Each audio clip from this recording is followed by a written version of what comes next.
खंडवा में सनातन धर्म की पुनर्स्थापना करने वाले आदि शंकराचार्य की प्रतिमा का अनावरण हो गया है। सीएम शिवराज सिंह चौहान ने संत महापुरुषों के साथ 108 फीट ऊंची प्रतिमा का अनावरण किया।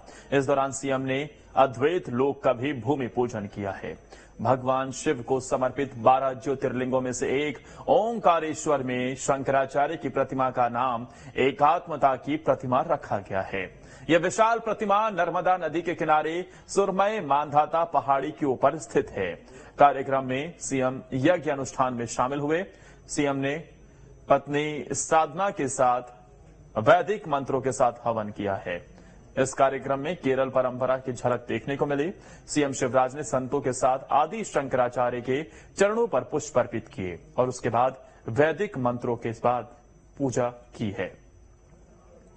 यह अनुष्ठान हुआ। इसके साथ ही केरल की झलक भी देखने को मिली।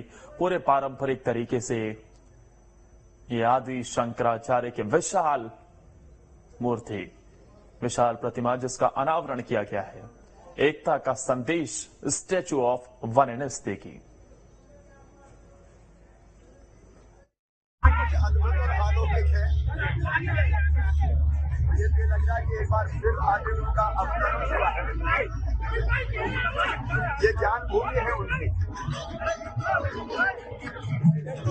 यहाँ से ज्ञान का प्रवाह फिर पूरे विश्व में होगा और जो हमारी सनातन परंपरा है, एक ही चेतना समस्त जड़ एवं चेतन में है। सिया राम में सत्यज्ञानी, सर्व फलविदम ब्रह्म, सृष्टि के कण कण में वो विराजमान है। आचार्य श्री की प्रतिमा लगी है और एकात्म धाम बन रहा है। ये सब कुछ ईश्वरीय है, उसकी कृपा से हो रहा है। निमित्त कोई भी हो सकता है, लेकिन भारत की ज्ञान परंपरा यहाँ से सिर्फ विश्व में जाएगी, पूरे देश में जाएगी और सारी उठापटक उसको समाप्त करेगी। ये मेरा विश्वास है। ओंकारेश्वर में आदि गुरु शंकराचार्य की सबसे ऊंची मूर्ति का सीएम शिवराज सिंह चौहान ने अनावरण किया। आदि गुरु शंकराचार्य के एकात्म के विचार के प्रचार प्रसार के लिए एकात्म धाम और अद्वैत लोक कितना सहायक होगा, इसे लेकर साधु संतों और युवाओं के विचार को जानना हमारी सहयोगी नीलम गुरवे ने।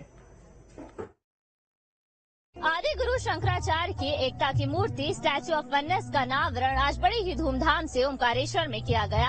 इस दौरान देश भर से आए साधु संतों ने वैदिक मंत्रोच्चार के साथ मूर्ति के अनावरण में भागीदारी की। इस वक्त हमारे साथ कुछ साधु संत हैं, हम उनसे जानेंगे कि सनातन के धर्म विचार को पूरी दुनिया में प्रचारित करने वाले आदि गुरु शंकराचार्य की इस मूर्ति को लेकर के उनका क्या विचार है।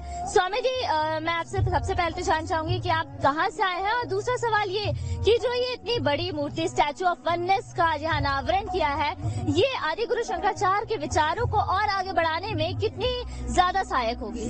देखिए, मैं महामंडलेश्वर स्वामी रामगिरी जी महाराज शनि आश्रम पचौर, जिला राजगढ़, ब्यावरा, मध्य प्रदेश का ही हूँ। आज हमारे मध्य प्रदेश में जगत गुरु शंकराचार्य जी भगवान की मूर्ति का जो आज यहाँ पर प्रतिष्ठा की गई और यहाँ पूरे देश से साधु संत आए। यहाँ की सरकार को मैं धन्यवाद, साधुवाद, आशीर्वाद देता हूँ पहले तो। और एक बात कहता हूँ कि आज जगत गुरु भगवान की मूर्ति का अनावरण हुआ है, साथ में ही एक कार्य और होना चाहिए। कक्षा 1 से लगा के जितनी भी पढ़ाई होती है वहाँ तक एक पाठ जगत गुरु शंकराचार्य जी का आना चाहिए। क्यों कि ये सनातन धर्म का एक बहुत बड़ा प्रतीक है। आने वाला समय भी हमारा सनातन धर्म को मानेगा और हम भी मानते हैं और मानते आए हैं। आप कहाँ से आए हुए हैं? और क्योंकि आज यहाँ पे ना सिर्फ मूर्ति का अनावरण हुआ है बल्कि एकात्म धाम अद्वैत लोक की भी यहाँ पर जो है उसे भी शुरू किया है ताकि लोग आए और आदि गुरु शंकराचार्य के विचारों के बारे में जाने। जी, सबसे पहले आप सभी को नमस्कार। मेरा नाम वरुण मिश्रा है और मैं संस्कृति विभाग से संकर दूत हूँ। हमने मध्य प्रदेश शासन द्वारा जो एक कैंप कराया जाता है, यूथ कैंप, जहाँ पर तत्वबोध आत्मबोध का ज्ञान दिया जाता है, उस कैंप से हम अनुग्रहित हैं। जैसा कि आपने कहा कि यहाँ पर अद्वैत लोक का निर्माण होना है, हम बहुत सौभाग्यशाली हैं कि मध्य प्रदेश की धरती में आदि गुरु शंकराचार्य आज से हजारों वर्ष पूर्व आए और यहाँ से उन्होंने ज्ञान अर्जन किया। ये वही मानदाता भूमि है जहाँ पर उनको उनकी गुरु की प्राप्ति हुई और यहाँ पर उन्होंने प्राप्त किया।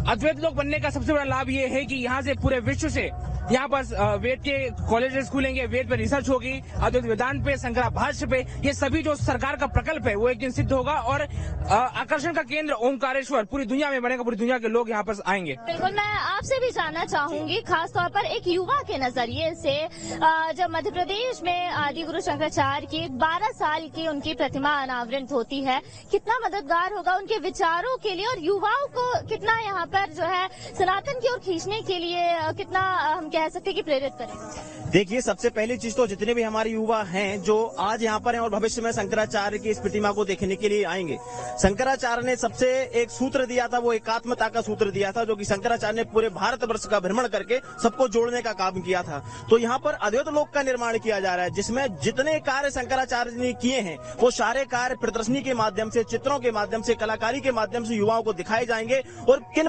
पद चिन्हों पर चलना है वो भी यहाँ पर वेदशाला खोली जाएगी, वेदों की पाठशालाएं चलेंगी, गुरुकुल चलेंगे, वहां पर यूनिवर्सिटीज बनेंगी। तो यहाँ पर बहुत बड़ा विकास होने वाला है। वेदांत का एक प्रमुख केंद्र ओमकारेश्वर भविष्य में भारत का माना जाएगा। तो देखिए, साधु संतों के साथ साथ जो युवा इस कार्यक्रम में शामिल होने आए थे उनमें भी बेहद खुशी और उत्साह रहा इस बात को लेकर के कि आदि गुरु शंकराचार्य की दीक्षा स्थली जो रही है ओमकारेश्वर, अब उसे एक और नई पहचान मिलने जा रही है और युवाओं को, हमारी आने वाली पीढ़ी को सनातन धर्म से, वैदिक विचारों से जोड़ने के लिए ये बेहद ही